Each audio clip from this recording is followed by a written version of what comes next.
Welcome back to another Olive video editing tutorial. In this video, we're going to be learning about the Ripple tool, which is a super powerful tool, and let's dive right in. I have some clips here I'm going to drag into my media pool, and I realized there's something I forgot to talk about, a pretty basic thing actually, and that is if ever you move a clip, when you have the pointer tool, if ever you move a video clip over top of another clip, it's just going to take over that clip. Basically, it erases what was on that clip. I mean, not on your computer, but it's in, as far as your project's concerned, that's not there anymore. So if we move it away, that's just gone. You see how that works? So now we have two different audio here, but if we move this audio over top of it, it replaces that audio and now it's gone. And if we move this over here, it will just eat up all that audio. And so this, if we move that there, we've taken a chunk out. If we move this here, we've taken a chunk out. And it might even look like it's well, that's what we're going to talk about today. It's not doing ripple. It's not pushing it forward. It's just taking a chunk out of it. So play with that a little bit. The pointer tool by default just overwrites anything, any media you put over top of another clip, it'll overwrite it. So if you don't want that to happen, you need to use the ripple tool. That's what we're going to be using today. So the ripple tool is this B key. But before we get into that, I want to show you, there's something, if you click the ripple tool and you start just clicking around, you're going to realize it doesn't really do very much. You're like, well, what is this tool even for? The ripple tool, when we hover to the edge, it gives us this icon here that has like a boomerang type, like triangle thing on one side, and then a rectangle thing on the other side. It looks like this. And it can be applied to either clip. In this case, it's on the left clip. In this case, it's on the right clip.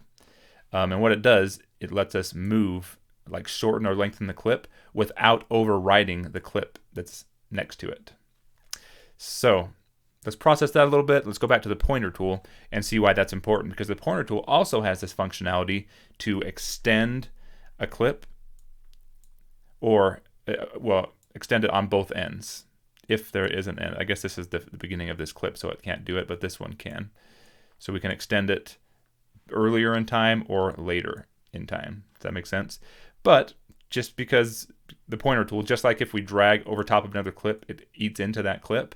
If we extend into a clip, so since we're on the right hand side now, we're extending this clip, and if we extend it into here, then it's going to eat up that portion of the clip. And if we extend too much, we can actually overwrite an entire clip by extending. Does that make sense? Let's zoom out a little bit and watch what's happening with this footage. So this one, oh boy, let me just delete a bunch of this, because let's bring in this right here. Let's cut, we'll grab the razor tool. I'm just going to cut out a small portion, and then I'll go back to my pointer tool. So here we have this here. Grab my headphones so I can hear what you guys are hearing. Show you how to set that up, but the steps will probably be similar. So that is like, I'm like mid-sentence right there. Show you how to set that up, but the steps will probably... So maybe I want it to go back a little bit to where I'm actually talking. So to do that, I just, on the pointer tool, I come over here and I just hover over till I see the symbol, left click and hold, and drag out an extra 2 or 3 seconds. And now I have some more I can get earlier in. Linux. I don't have a Mac right now to show you how to set that up, but purchase the Trezor Model T. Okay, and so now let's bring in this other clip here. We'll grab just a portion of it, and I'm gonna cut the beginning off, because since I just barely brought this in, this is a good point. If I try to extend from the beginning, we showed this a little bit earlier, if we hover over and try and extend this, it won't go. You can't extend a clip further than its beginning. That just makes sense, right? There's nothing to it. There's no earlier. Or past its end. If you go to the end of a video clip and try and extend it further than the end, you can't do that. But if you're ever working with the middle of a clip, so if we cut this here, we go to our pointer tool and delete this first part. Now this clip has media on the front, on the here and here, that we can use. So if we hover over, we can extend it this way, extend it this way. Am I spending way too much time talking about that? So let's get to the ripple tool now. Ripple tool, we remember how ripple delete worked, right? Ripple delete, if I have this clip here and I go Control C to copy it and go Control V, ripple delete will take out whatever we have. If regular delete just deletes it and it's a empty space. Control Z. Ripple delete, if we right click and go to ripple delete, it deletes the clip and then brings the one before it, kind of gets rid of that empty space all at the same time. Control Z to bring that back. Well, what the ripple tool does, it does a similar thing. It'll move this, it'll extend this without deleting the clip before it. So in this case, since I grabbed this front one, it actually shortened the end, or it lengthened the end of that. Do you see that? It lengthens it. If I click here and go towards the right, it'll shorten this clip without affecting any of the other clips. And it's shortening from the beginning. It's hard to see without watching the video, without the context of the video. And so this one here, let's say we want to shorten this clip in here without creating any empty space. Well, if we're just on the pointer tool and we hover over, we can still shorten this clip, but then we have some empty space. Control Z.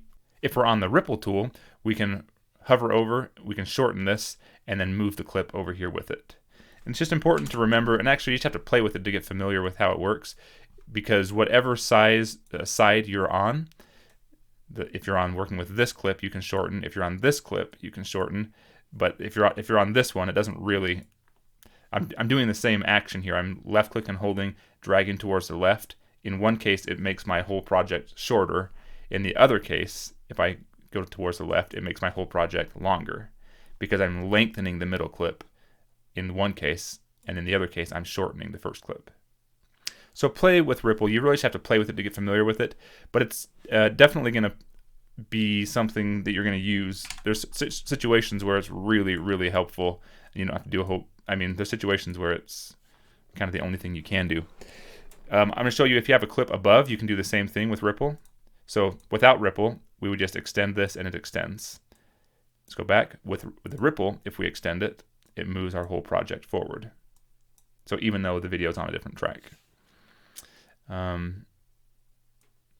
There's also some, when we get into changing effects, like speed is one of them, we can adjust the speed of a clip and we can apply ripple to it so that we can like speed up or shorten, we can slow down a clip without changing the length of the clip. It's really nice. So some of the effects we can apply with ripple in mind so that we don't mess up the timing. If you're working like with a music video or trying to sync something to music, like a video slideshow, ripple is actually comes in pretty handy doing something like that as well. Well, I feel like I've just talked a lot and said the word ripple a lot, and hopefully you're understanding what this is. Hopefully you know at least enough that you can get in and play with ripple. And yeah, I'm just going to leave the video here. Thanks for watching. Leave your questions, comments below if you have any, and we'll catch you in the next video.